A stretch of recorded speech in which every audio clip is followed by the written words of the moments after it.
Nós somos a Rádio e TV Imprensa. Acione nosso WhatsApp 12 98138 1079 e fale conosco.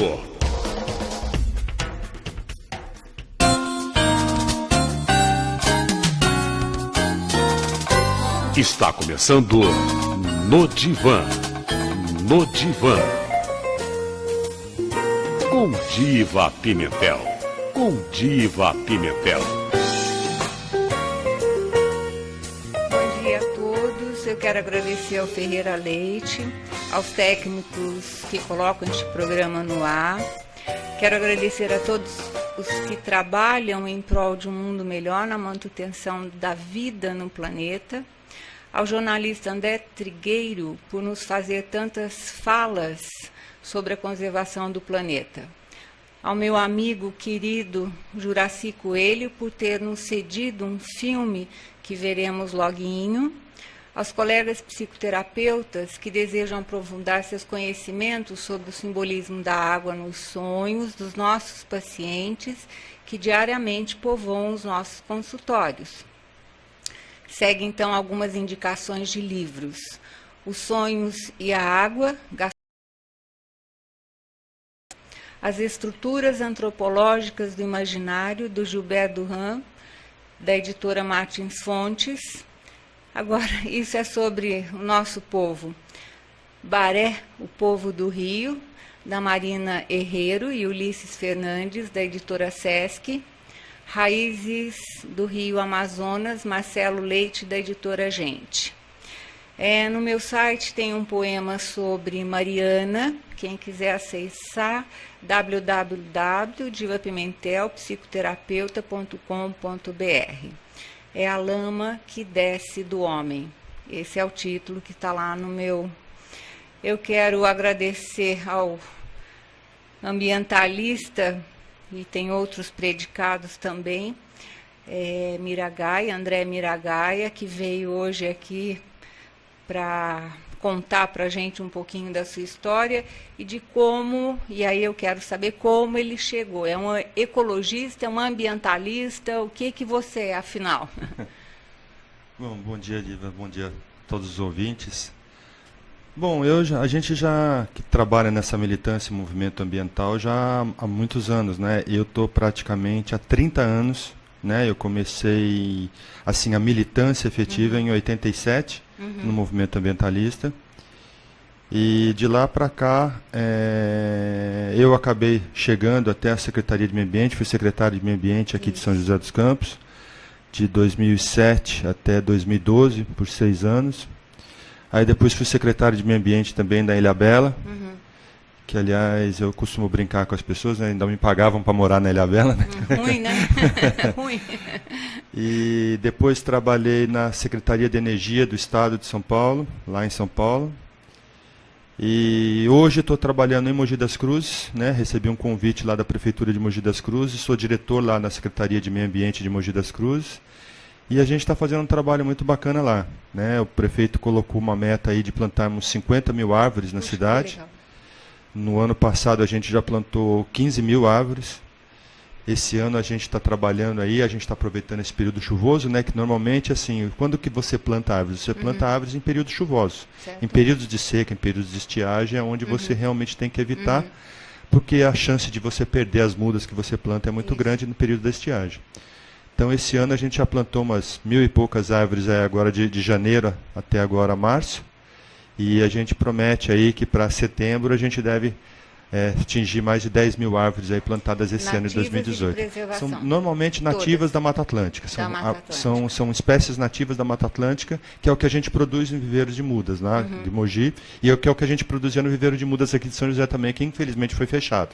Que era lá no Horto Florestal, no antigo Horto Florestal, que é o Parque Augusto Rusk. Ainda tem algumas mudas lá no viveiro, mas o viveiro perdeu a função que ele tinha no passado, que além da gente produzir mudas, né, aqui em São José para o reflorestamento da cidade, para o reflorestamento de áreas de preservação, para a recomposição de vegetação, o viveiro também a gente produzia muitas mudas para distribuição para a população. Isso. Então muitas pessoas que queriam plantar árvores na sua casa, plantar árvores no seu sítio, plantar árvores em algum lugar, eles solicitavam da Secretaria de Meio Ambiente e a gente fazia ele preencher um documento onde seriam plantadas essas árvores e a gente doava essas mudas para que as pessoas pudessem ajudar esse trabalho de reflorestamento. Né? Porque, afinal de contas, assim, o papel de reflorestar não é só do poder público, o papel de reflorestar é de todos nós. Né?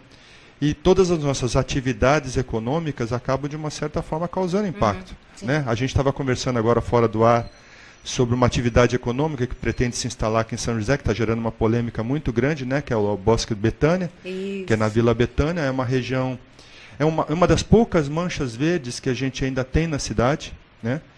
E está no Facebook, está gerando uma polêmica muito grande, né? Tem uma página no Facebook lá, Arborização de São José dos Campos. E gera uma polêmica muito grande, porque as pessoas assim ficam, não, mas o proprietário tem direito, né, porque ele é o dono da propriedade. Então, ok, a gente não está discutindo o direito do proprietário. O que a gente está discutindo é o seguinte: nós temos poucas manchas verdes na cidade. O que essas manchas verdes provocam? Elas provocam uma coisa chamada serviços ambientais. O que são serviços ambientais? São serviços prestados pela natureza e que a gente muitas vezes não valoriza, não percebe, não sabe que eles estão aí, que eles estão sendo prestados para todos nós. Então, inclusive, existe uma iniciativa, né, que já faz aí pelo menos uns 10, 15 anos que está sendo implementada, que é o pagamento por serviços ambientais. Quais são esses serviços ambientais? Onde você tem uma área florestada, onde você tem uma área com vegetação, você tem estabilidade do solo. Então, quando chove, as raízes seguram a terra, não deixa provocar erosão. Você tem um controle natural de pragas, porque onde você tem vegetação nativa, você tem os insetos, você tem todos aqueles animais que ficam ali naquela vegetação nativa, eles vivem numa simbiose com aquela vegetação ali. Quando você retira a vegetação nativa, esses insetos, eles vão procurar um outro lugar. E normalmente eles vão aonde? Eles vão nas plantações. Então, assim, por que as plantações usam agrotóxicos? Né? Elas usam agrotóxicos para combater as pragas, que se a gente não tivesse tirado a vegetação nativa, elas estavam lá na vegetação nativa, elas não estavam nas vegetações, que é um desequilíbrio, né, que provoca. Então a gente fala o seguinte: ninguém é contra a plantação, ninguém é contra até a plantação de eucalipto, desde que você mantenha alguns fragmentos de floresta junto. Para quê? Para que você não tenha que ficar usando agrotóxico, para você não causar esse desequilíbrio da vegetação nativa com a vegetação plantada, né, para a vegetação para corte mesmo. E dentre os serviços ambientais que eu estava comentando com você, a floresta, ela auxilia a produção de água, né, que eu acho que talvez seja o nosso grande tema da discussão de hoje. Fórum, né? Por quê? Porque a água, você tem um ciclo hidrológico. Você tem a chuva cai, evapora, a chuva, parte dessa água infiltra no solo, alimenta os lençóis freáticos. Esses lençóis freáticos, né, que é aquela água subterrânea, é uma das águas mais importantes que a gente tem no planeta. Por quê? Porque ela dá origem às nascentes. A água que infiltra no subsolo, ela vai surgir em algum lugar purificada. Por quê? Porque ela passou por um filtro natural que é a terra. Então, assim, quando a gente quebra o ciclo hidrológico, que é, se você tira uma cobertura vegetal, o que acontece? A água da chuva, quando cai, pouca dela consegue infiltrar no solo e muita dela evapora muito rápido. Por quê? Porque o sol pega diretamente naquela área molhada. Como o sol pega diretamente naquela área molhada, o que acontece? Muito dela já volta de novo para o céu, formando nuvens. Pouco dela infiltra e aí você começa a comprometer cada vez mais esse grande manancial de água que é a água subterrânea. Né? Então, assim, por isso que as florestas são importantes, porque quando chove em cima de uma área florestada, você tem sombra dentro dessa área florestada e a água que caiu, ela tem a oportunidade e o tempo necessário que ela precisa para percolar no solo. Isso é para penetrar no solo, para alimentar aquela vegetação. Outra função importante que a floresta exerce é o seguinte: é evapotranspiração.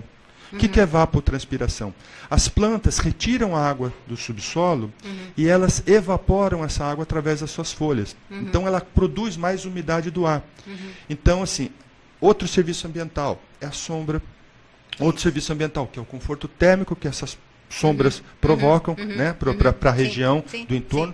Então, todos esses serviços ambientais, abrigo, proteção de biodiversidade, insetos polinizadores, né, todos esses serviços ambientais são prestados em áreas onde você tem fragmento florestal, onde você tem maciços de vegetação.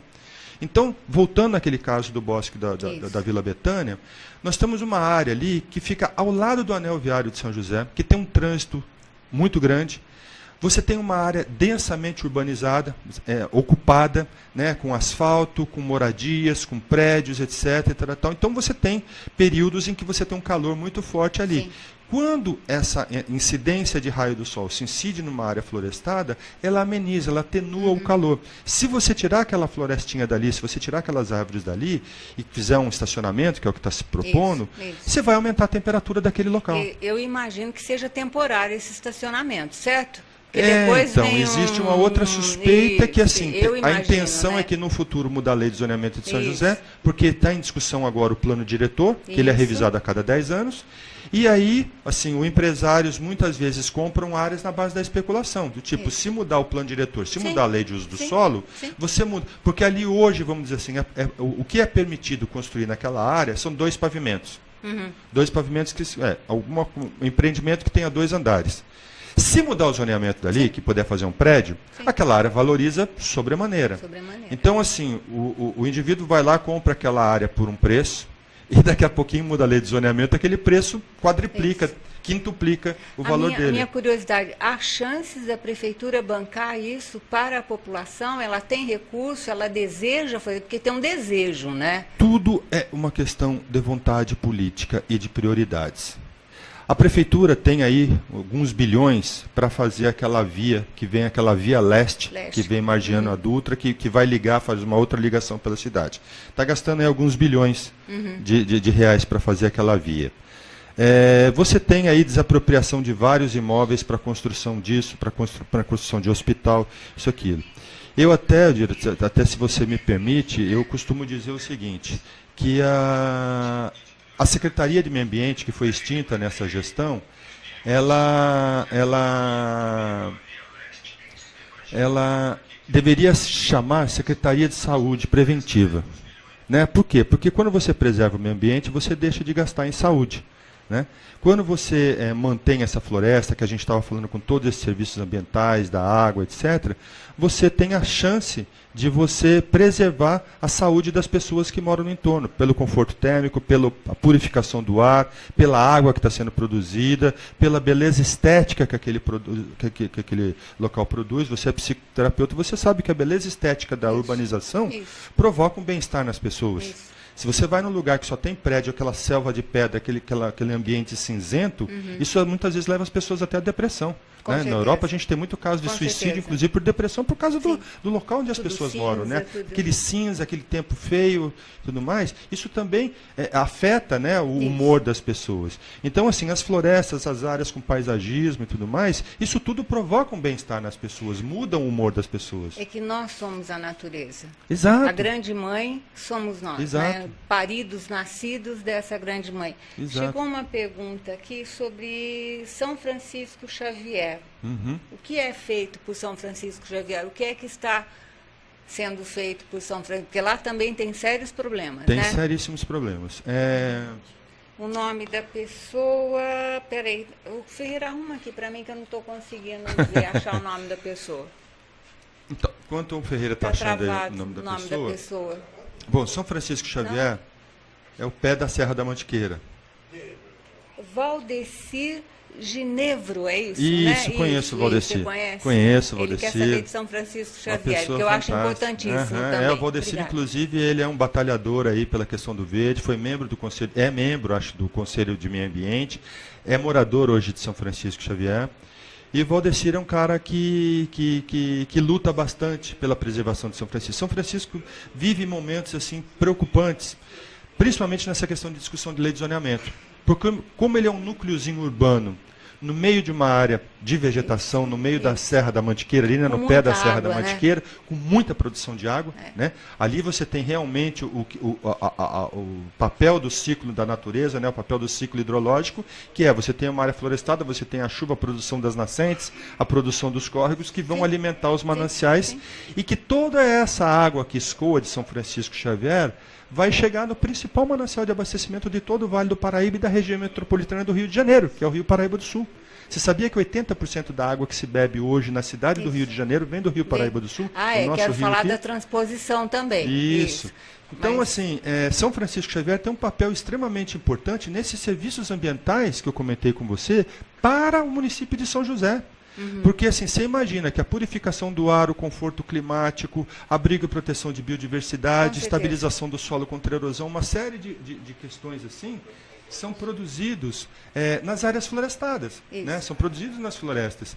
E quando a gente tem a preservação dessas florestas, você tem a preservação desses serviços ambientais. Em São Francisco Xavier, a gente deu início, em 2009, 2010, a um programa chamado Pagamento por Serviços Ambientais, que eu acho que é uma das coisas, inclusive, que o Valdeci estava citando. O que é o pagamento por serviços ambientais? É você remunerar um proprietário rural pelos serviços ambientais que a propriedade dele proporciona para todos nós que moramos na cidade. A gente mora aqui na cidade, em apartamento, em casa, etc., e a gente não se dá conta da dificuldade que um proprietário rural, um produtor rural, enfrenta lá no campo. Ele tem problema muitas vezes com praga, ele tem problema muitas vezes com doença, se o cara tem gado, se o cara tem alguma coisa. Ele tem uma vegetação nativa na propriedade dele que ele não pode desmatar pela legislação, pelo Código Florestal. E aí, assim, ele está prestando serviços ambientais para a gente que mora na cidade e ele não está sendo pago por isso. Ele está arcando com toda essa despesa, com toda essa restrição de uso da propriedade dele, ele não pode usar a propriedade dele por uma série de coisas, e, no entanto, ele está prestando enormes serviços para todos nós. Ele está gerando ar puro, ele está gerando água, ele está gerando uma série de coisas que a gente vai estar consumindo aqui, muitas vezes sem saber. A maior parte da população não sabe disso. O que é o pagamento por serviços ambientais? É você remunerar o produtor rural por ele manter a propriedade dele intacta, por ele manter a vegetação nativa, por ele manter suas nascentes, por ele manter tudo isso. Se ele mantiver tudo isso, nada mais justo do que ele seja remunerado por isso. Então, foi um dos poucos projetos que não acabaram na gestão passada, quando a gente terminou a Secretaria de Meio Ambiente, quando a gente terminou nossa gestão em 2012, foi esse de pagamento por serviços ambientais. Foi um dos projetos que, graças a Deus, foram dados continuidade na gestão passada, e até hoje ainda está acontecendo, que é remunerar o produtor rural pelo pagamento das propriedades que o que ela proporciona para nós em termos de serviços ambientais. Tem um conflito, né, entre o capital, né, também existe, a natureza, existe. Um conflito e as muito pessoas, sério, muitas vezes, muitas das pessoas que estão nos ouvindo agora, muitas vezes ela não sabe, ou ela acha que a floresta é uma coisa bonita, que é legal e tudo mais, tem aquela moda, né, de vamos preservar, mas ela tem uma importância fundamental na nossa vida, na nossa saúde. Né? Então, assim, você tem São Francisco Xavier, que fica tão próximo aqui da zona urbana de São José, que presta inúmeros serviços ambientais, né, o ar que a gente respira, uma série de coisas, e, no entanto, assim, a gente pouco dá importância para isso. Ou assim, o proprietário desmatou a propriedade dele. Então vamos lá, vamos multar o cara. É muito fácil. Né? A gente que foi da Secretaria de Meio Ambiente, a gente multou mesmo muitos proprietários rurais. Mas a gente entende qual é o problema dele. A gente usava o Código Florestal, usava a lei, né? Que ele não poderia desmatar e a gente está, de uma certa forma, preservando. Mas, de uma certa forma, a gente tem que dar alguma coisa em troca para ele. Porque a propriedade dele está trazendo para nós... Tirar é a mesma coisa que a gente faz com a natureza, só tira. A propriedade dele está prestando serviços ambientais para a gente. E aí a gente retorna naquela discussão do bosque da Vila Betânia, falando o seguinte, é uma mancha urbana, é uma mancha verde que está dentro da área urbana, ela fica exatamente ao lado do anel viário de São José, ela fica próximo da Via Dutra. Outro serviço ambiental que essa área verde proporciona para todos nós é a fixação do gás carbônico. O gás carbônico que provoca aquecimento global, o gás carbônico que não é bom para a nossa respiração. O que acontece com o gás carbônico? Cada vez que ele é emitido na Via Dutra, que ele é emitido no anel viário, essas plantas, elas captam através da fotossíntese, ela capta o gás carbônico e vai fixando o gás carbônico no caule da planta, no tronco da árvore, conforme ela vai crescendo, ela vai fixando aquelas moléculas de carbono. Isso vai retirando, vai limpando a atmosfera desse gás carbônico. Entendeu? Pode falar. Então nós temos que brigar muito por isso. Tem que brigar por essas manchas verdes. Quem estiver nos ouvindo, vamos ficar atentos a isso. Assim, a gente entende o direito do proprietário de fazer a sua propriedade. O que a gente está apelando aí no caso é para que a prefeitura tenha sensibilidade, já que a prefeitura emitiu uma autorização para o proprietário fazer o desmate, que a prefeitura reveja, põe a mão na consciência e reveja se realmente essa autorização seria a melhor alternativa para essa região. Né? O bem coletivo, ele suprime o bem individual, é isso? Exatamente, exatamente. E muitas vezes, assim, eu costumo brincar, né, com uma frase que fala assim, você privatiza o lucro e socializa o problema. Né? Então, assim, tudo bem, o empresário é dono daquela área, ele tem o direito de desmatar, ele tem o direito de construir o que ele quiser e tal. Mas ali você tem várias pessoas, várias comunidades morando ali no entorno daquela área. Você tem esses serviços ambientais que a gente comentou aqui agora, né? Que você tem Via Dutra, você tem anel viário, você tem uma série série de coisas. Então, aquela propriedade proporciona um bem e um conforto térmico para várias pessoas que moram por aquela região. Isso. Então, assim, o que a gente está apelando é para o bom senso da prefeitura de rever esse parecer de autorizar, ou faça um tombamento das árvores, ou faça a desapropriação da área. Ah, mas é caro. É caro, gente, mas é saúde preventiva. Isso. Enquanto a gente está investindo, existe um dado da Organização Mundial de Saúde que diz que cada real gasto em saneamento básico são R$4 que você economiza na área da saúde. Isso. Entendeu? Por quê? Porque assim você tem uma série de doenças, principalmente em crianças até 10 anos de idade, que são de veiculação hídrica. Doenças provocadas pela água. Ou a criança brincou em água contaminada, ou a criança tomou água contaminada, alguma coisa. Então você tem o quê? Você tem nos hospitais muita gente com diarreia, muita gente com problemas, usando médico, usando atendente, usando a enfermeira, usando uma série de serviços da área de saúde, um custo alto da área de saúde, sendo que se você tivesse tratado o esgoto lá atrás, você não estaria gastando com a saúde. É que isso não aparece, né? Isso não aparece. Eu quero falar do Fórum Mundial da Água, dos interesses políticos, econômicos, o que é que está acontecendo nessa questão de tomarmos consciência que algo precisa ser feito e rápido. Então, o Fórum da Água, assim, desse ano teve 172 países participando, o que é ótimo, né? Por quê? Porque você está trazendo, talvez, o maior desafio do século XXI vai ser a água. Por quê? Porque a gente já tirou... A Europa praticamente perdeu a maior parte das suas florestas. A América do Norte praticamente perdeu grande parte das suas florestas. Aqui na América do Sul, nós estamos perdendo grande parte das nossas florestas. Tanto é que você vê aquela crise hídrica que nós tivemos aí há 2 anos atrás, entendeu? Aquela falta de água, racionamento, etc. Isso se deve a desmatamento. Não existe outra razão. Os pesquisadores do INPE, os pesquisadores todos que levantam, eles falam dos rios voadores. Então, assim, o Fórum Mundial, ele vem com um grande desafio que vai ser desse século, que é a questão da água. A água, em determinados lugares, ela está mais cara do que o petróleo, está mais cara do que o combustível. Entendeu? E por que isso? Porque você tem regiões, por exemplo, no Oriente Médio, em que você tem que fazer dessalinização da água do mar para servir para a população. 80% já. Arábia Saudita e tudo mais. Por quê? Porque não são áreas que têm a mesma situação nossa aqui do Brasil, que a gente tem praticamente 20% de toda a água do mundo. Né? E eles não têm essas florestas, então eles não têm essa retenção de água no solo, e por conta disso eles precisam fazer dessalinização de água do mar para poder servir para a população. Isso é caro, é um tratamento extremamente caro, porque você tem que promover hidrólise, você tem que tirar o sal da água. Isso é um tratamento muito caro. E assim, para quem mora próximo da área de litoral, tem esse custo que é caro. Para quem mora longe do litoral, tem um custo maior ainda, porque além de você fazer a dessalinização, você vai ter que transportar essa água. E essa logística não é barata para chegar até os grandes centros urbanos. Então vamos falar da transposição do Paraíba, da Bacia do Paraíba, porque também é uma coisa que nós estamos pagando duplamente, não é isso? Como é que é isso? Então, quem teve essa ideia mirabolante?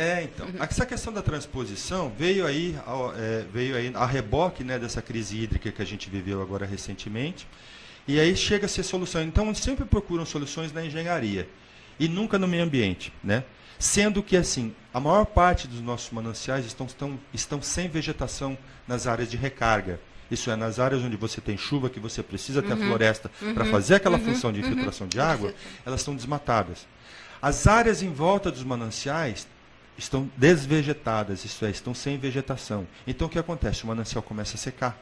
Né? O manancial começa a sofrer com assoreamento. O que é assoreamento? Bateu uma chuva, carrega terra, carrega lixo, carrega agrotóxico, carrega uma série de coisas para dentro dos nossos mananciais. Contamina a nossa água e diminui, né, a profundidade do nosso manancial. Tem risco, inclusive, de provocar enchente. Né? Esse assoreamento tem risco, inclusive, de provocar enchente. Mas, enfim, a transposição foi uma solução de engenharia, né? Porque todo mundo acha, muitos governos, muitos governantes entendem que tudo a engenharia resolve. Né? E aí, não, vamos fazer transposição de água da Bacia do Paraíba, né, para as represas da Grande São Paulo. né, para Atibainha. Certo. Então vamos fazer a transposição de água, a gente tira do manancial, que é o rio Jaguari, né, que é a represa do Jaguari, e você transpõe essa água para a bacia do Atibainha, que é um dos mananciais ali da Cantareira. Também. Exato. É isso de novo, caímos no meio ambiente de novo. Exato. Não é isso? Então o que acontece? Vamos dar uma solução para isso. Ok, mas a gente precisa lembrar o seguinte, nós estamos praticamente na mesma bacia hidrográfica. A chuva que cai ali na região de São Paulo é basicamente uma chuva que cai aqui. Deixou de chover lá, como deixou de chover aqui.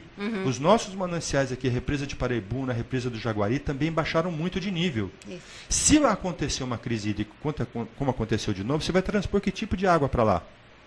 Né? E aqui, como é que a região sobrevive? Porque a região hoje aqui, você já tem várias indústrias que captam água para os seus processos industriais. Né? Você tem várias cidades em processo franco de crescimento, né? Que captam água do Rio Paraíba, captam água subterrânea para servir para a população, para tomar banho, para escovar o dente, para beber, etc. Né?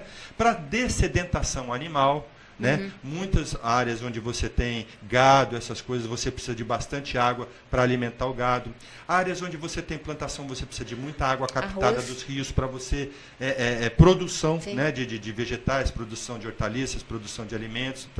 Então, assim, você não pode comprometer uma região como o Vale do Paraíba, que está chegando a quase 3 milhões de habitantes, só o Vale do Paraíba, e que fornece água para a região metropolitana do Rio de Janeiro. Né? 80% da água que se bebe no rio vem daqui do Rio Paraíba, e se a gente começar a comprometer a água aqui, com desmatamento, com desflorestamento, com menos produção de água nas nascentes, a gente vai reduzir o volume de água que chega no Rio Paraíba. A gente capta cada vez mais água para os nossos processos produtivos, entendeu? A população continua sempre crescendo, então a gente está cada vez consumindo mais água, e a gente está produzindo menos água porque a gente está retendo menos água porque a gente tem menos florestas, entendeu? Então essa é a grande discussão que se faz hoje, é o seguinte, e outra, aí cai um pouco naquilo que a gente estava conversando também anteriormente a esse programa. Você faz um desmatamento na região amazônica, achando que isso não vai ter interferência aqui. Não, claro, e a Amazônia interfere no clima da América do Sul, principalmente da região sudeste. Se você retira a floresta da Amazônia, você tem a água que evapora do oceano, que entra pela região amazônica e chove em cima da região amazônica. Você tem a evapotranspiração da floresta, que aquelas árvores jogam aquela umidade para o ar. E o vento está jogando isso tudo na direção do Peru, na direção do outro lado, da região oeste do nosso continente.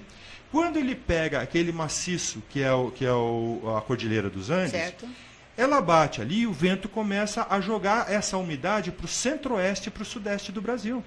Então, aquela umidade toda, que eles chamam de rios voadores, aquela umidade toda, toda aquela água que está hoje no ar da Amazônia, ela vai fazer uma volta e vai entrar pela região centro-oeste, vai chover, e vai entrar na região sudeste e vai chover.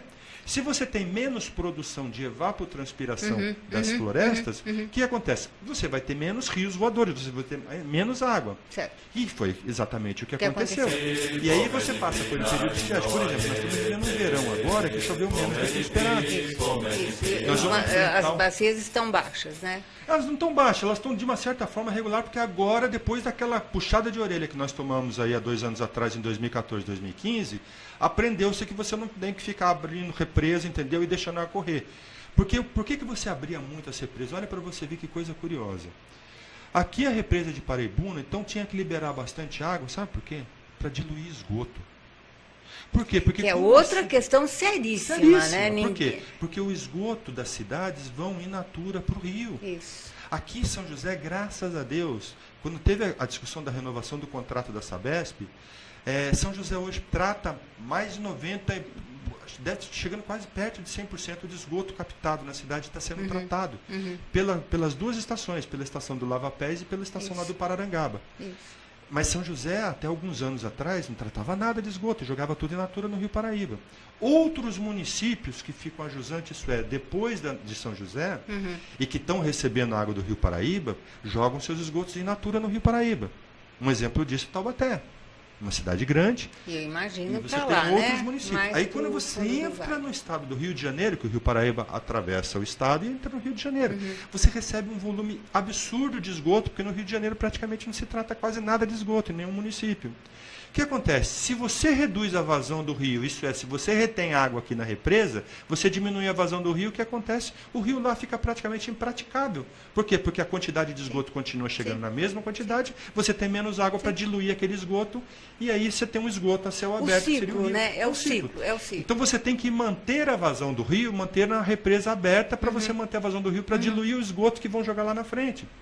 Então, assim, qual é a solução? A solução é fazer tratamento de esgoto. Por que o político não faz tratamento de esgoto? Porque fica embaixo da terra. E a população não dá valor a isso. A população acha que o bom político é aquele que constrói a ponte, aquele que constrói o viaduto, mas não o cara que faz o saneamento básico, não o cara que constrói a rede de coletora de esgoto, não o cara que faz a estação de tratamento de esgoto, que custa caro.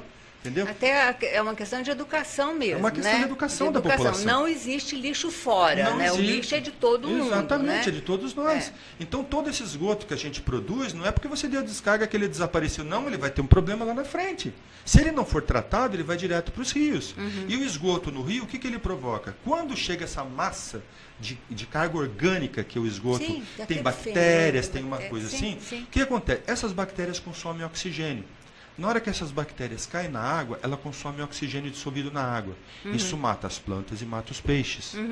Entendeu? Você compromete a qualidade da água. Outra coisa que essa matéria orgânica provoca, a proliferação daquelas plantas aquáticas chamadas captuvas. Porque ela vive dessa matéria orgânica. Sim. Então a captuva ela é ótima porque ela vai captando a sujeira do rio para crescer a plantinha dela, né? Então ela vai tirando aquela matéria orgânica e tudo mais. Só que ela cresce de uma forma que ela acaba virando uma praga. E aí o que acontece? A captuva, ela toma toda a superfície do rio. Quando a captuva ela se prolifera pela superfície do rio, ela praticamente não deixa o raio do sol penetrar no rio. Se o raio do sol não penetra no rio, o que vai acontecer? Ele não faz a fotossíntese daquelas algas que estão lá no fundo do rio. Aquelas algas sem fotossíntese, elas morrem. Entendeu? E aí você começa a ter cada vez mais o comprometimento da água do rio. Você tem um problema muito sério. Então você precisa tratar o esgoto, né? Porque a nossa população joga muito esgoto, a gente produz muito esgoto, as cidades continuam sempre crescendo. Para quê? Para você não jogar tanta matéria orgânica dentro do rio. O rio vai se depurando, mas ele não tem a capacidade de se depurar de milhões de habitantes. Não é só o esgoto, né? Não é só esgoto. Você tem lixo tóxico, você tem muitos resíduos que as pessoas jogam na rua. As pessoas inadvertidamente, infelizmente, depois de mais de 40 anos, que nós tivemos um personagem na década de 70, que estava na televisão, era o Sugismundo. Eu me lembro, eu era garoto, né, na década de 70, início dos anos 70, e tinha um personagem na televisão que era o Sugismundo, que ensinava as pessoas a não jogar lixo na rua. Por quê? Porque o lixo na rua provoca enchente, porque o lixo na rua vai parar na nossa água, vai contaminar a nossa água. Muita gente joga bituca de cigarro, joga isso. Bate uma chuva, carrega isso tudo para o bueiro, né, para a boca de lobo. Essa boca de lobo é a água pluvial que vai para onde? Ela vai diretamente para o rio. Ela não passa na estação de tratamento. Então o lixo que as pessoas jogam na rua vão parar diretamente no rio. Então quem joga papelzinho de bala, quem está nos ouvindo aí que joga papelzinho de bala no chão, que joga um plastiquinho, ou que vê uma sacolinha de supermercado rolando no meio do vento, alguma coisa, não se preocupem lá e pegar e colocar lá no lixo, porque isso é para todos nós. Não é só a função da prefeitura, é a função de todos nós não deixarmos o lixo na rua. Esse lixo vai parar no rio. E aí, por exemplo, uma sacolinha, como eu citei, uma sacolinha dessa vai parar no rio. O rio desemboca onde? No mar. Essa sacolinha vai parar dentro do mar, a tartaruga olha para aquela sacolinha no meio da água, ela acha que é uma água-viva. Como ela é um predador natural da água-viva, a tartaruga vai lá e pumba. O golfinho vai lá e pumba, pega essa sacolinha, engole e acaba morrendo. Entendeu? E eles têm um ciclo biológico dentro do mar também, né? Um ciclo, tudo está interligado. Tudo está interligado. Então, assim, desde o esgoto que a gente produz até o lixo que a gente joga na rua, prejudica nós mesmos. Isso não é um problema da prefeitura, isso é um problema nosso. E a gente precisa ter muito cuidado com isso.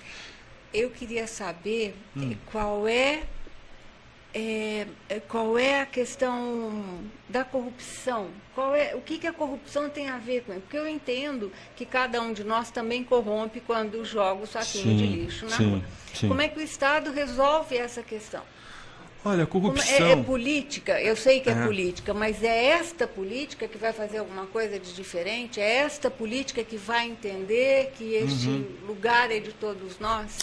Então, Diva, a corrupção ela tem raízes muito mais profundas, mas já que você tocou nesse assunto, vamos entrar um pouquinho.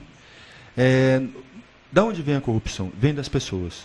Da amoralidade das pessoas. Da amoralidade das pessoas. As pessoas têm por hábito assim, achar que jogar o lixo na rua não provoca, não tem problema e tal, porque eu pago o imposto, então a prefeitura vem aqui e vai ter que limpar. Se a prefeitura não limpar esse lixo, vai para a água e vai causar problema para você, sim. Né?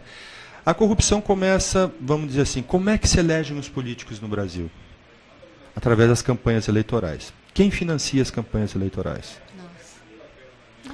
É o empresariado, quem tem dinheiro para colocar em político. Sim. Por que o empresário financia a campanha eleitoral de uma pessoa? Agora não mais, né? Agora é o fundo, Continuam, né? Aquele fundo... É um fundo partidário. Eu sou a partidário. favor do financiamento público de campanha. Certo. Exatamente para quebrar a espinha dorsal, né, dessa Certo. questão da corrupção. Porque Só hoje que o dinheiro político... é nosso, né? É. Mas assim, o dinheiro está sempre nosso. É sempre nosso. A gente precisa entender o seguinte, que o financiamento público ou financiamento privado de campanha, como sempre foi financiamento privado, o dinheiro é sempre nosso. Da onde vem o dinheiro que a Odebrecht, que essas grandes empresas financiaram a campanha de quem se elegeu com o dinheiro deles? De superfaturamento. Quem paga o superfaturamento? O poder público. Quem sustenta o poder público com impostos? Sim. Nós. Então o dinheiro público está sendo usado para financiar a campanha há muitos anos. Então eu acho assim uma hipocrisia de quem fala, não, porque financiamento público de campanha é um absurdo, porque esses políticos são um bando de ladrões e agora vão querer pegar o nosso dinheiro para financiar suas campanhas. Gente, nós já estamos financiando isso há muito tempo. Não existe empresa, empresário ou pessoa física cheia da grana que põe dinheiro na campanha eleitoral de uma pessoa sem um interesse por trás. Deixa eu te perguntar, então a gente paga a corrupção da água, a gente paga a corrupção, a gente paga isso? A gente paga. Além do preço que a gente paga... Além dos impostos todos que a gente ainda paga as campanhas eleitorais, a gente financia... E paga para destruir. A gente financia a corrupção também. Nós financiamos a corrupção também. Porque os políticos que estão se elegendo e se reelegendo, né? Porque, olha, tem gente aí que está 30 anos como deputado, tem gente aí que está no poder público aí há 30, 40 anos, assim, sabe? Reelegendo sucessivamente.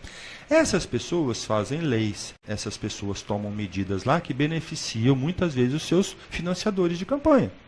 Então, assim, eu estou eleito, eu sou um deputado federal. Aí tem a empresa X e a empresa Y que deram dinheiro para minha campanha para eu estar lá. Daqui 4 anos eu vou querer te instalar de novo.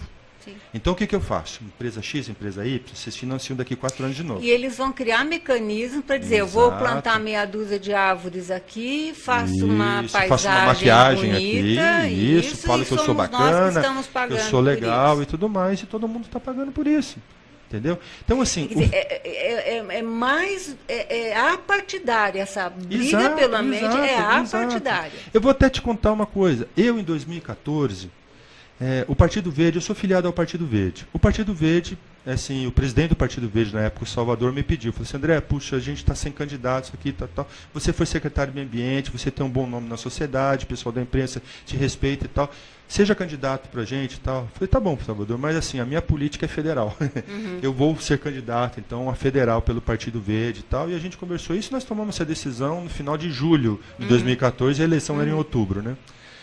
E aí, quando eu decidi me candidatar, eu coloquei na minha página no Facebook, né, que eu tinha aceitado o convite do partido e tal, ia me candidatar a deputado federal. Não deu aí uns 15 dias, mais ou menos, eu recebi a comunicação de um empresário, né, do setor de construção civil da cidade. Falei, poxa, que bacana que você vai ser candidato, nós ficamos muito felizes com essa notícia, tudo. Eu achei até um pouco estranho. Passa aqui para a gente tomar um café. E passei para tomar um café. Daí, assim, o papo vai, papo vem, no meio do café e tal. Eu falei assim, poxa, a gente queria te ajudar na sua campanha e tal. Eu falei, olha, eu tinha como princípio não aceitar dinheiro privado para a campanha. Eu vou fazer uma campanha só de rede social, né, para não gerar papel, para não gerar lixo, porque eu combato tanto isso, não sou eu que vou ser um dos geradores de papel e de sujeira, né? Mas a minha ideia é fazer uma campanha mais de rede social, tudo, né? Eventualmente, vamos para a rua, distribuir um cartãozinho, fiz cartãozinhos e tal.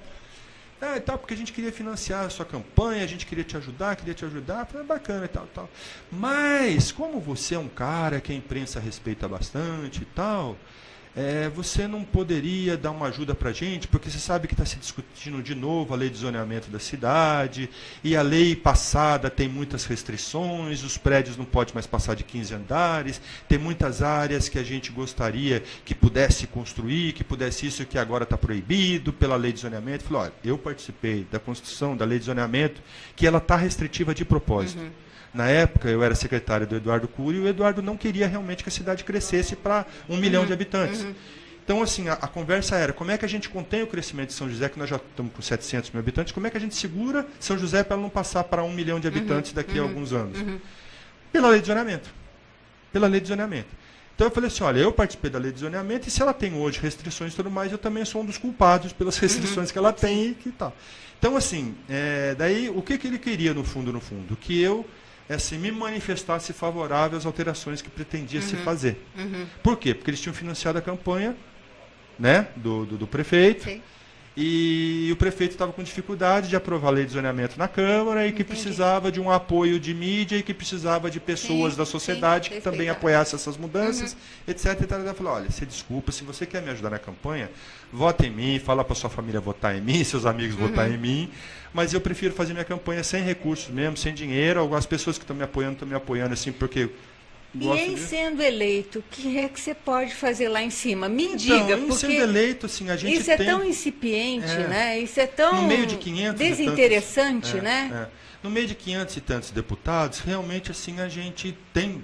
Eu percebo que tem muita dificuldade. Eu vi, assim, a atuação do Emanuel, que foi pífia, né? Pela figura que é o Emanuel, pela pujança que tem o Emanuel como deputado federal. Ele não fez nada. Ele fez pouquíssimo. Vamos trazer a emenda parlamentar. Desculpa, eu tenho um entendimento diferente de emenda parlamentar. Emenda parlamentar, o que é? É um dinheiro que o deputado vai lá, carimba no orçamento para ser aplicado numa determinada região. O que os deputados fazem? Eles carimbam esse dinheiro para os seus currais eleitorais.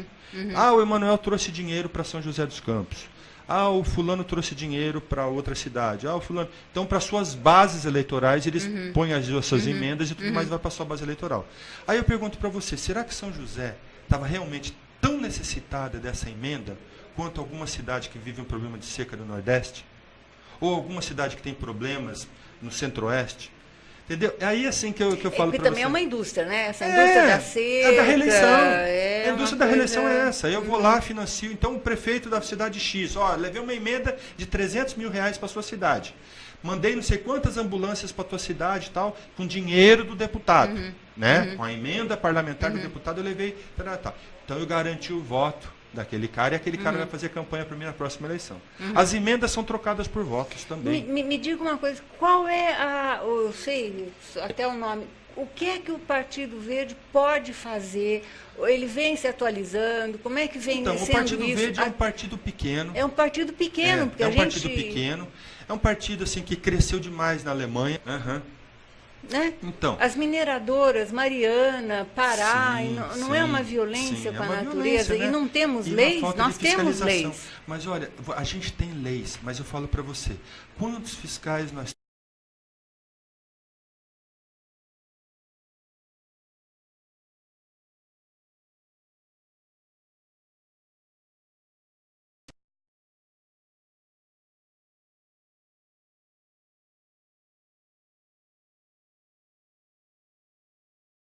temos no IBAMA? Isso. Agentes da